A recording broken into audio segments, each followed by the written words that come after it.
කියන කතාව. ඇයි අප්පච්චි? මොකද්ද? ඔබ දන්නේම නැහැ. ටියුෂන් යනවා කිය කොල්ලොත් එක්ක රස්තිය දුක ගහින්න. ඔබට ලැජ්ජ නැද්ද මිනිහෝ? අනේ මම මුකුත් කරේ නෑ අප්පච්චි. මුකුත් කරේ නෑ. හොඳයි. මම ඕක අතර මල්ල ගන්නම්කෝ.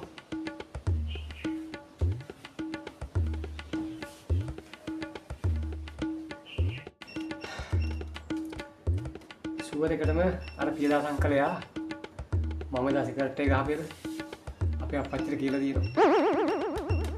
චි වෙලාවට දා අංකලේ කඩේට පාත් වුණා. ගන්න අංකල්ට බෝල්ද.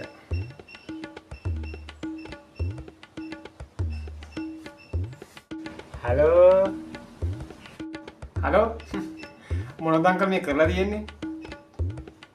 මොනව ගැනද පුතා ඔය කියන්නේ? මොනව ගැනද? කැත වැඩ කරන්න එපා අංකල්. අංකල් එදා මම සිගරට් ගහපු එක අපේ අප්පච්චිට කිව්ව නේද? පිස්සුද පුතා? මම එහෙම කියනවද? අනිත් එක ඔය කොල්ලේ සිගරට් එකක් ගැහුවයි කිය. මක්කනද පුතා? පුතාගේ අප්පච්චි මේ ළඟදී කඩේ ගාවදී හම්බ වුණා තමයි.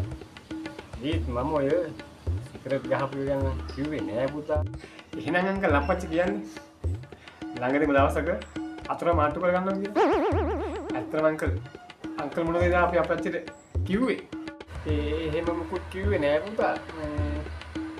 මං අප්පච්චිට කිව්වා පුතා මොන දවසක් තලවතු කොට පැත්තේදී හම්බ වුණා කියලා. ඈ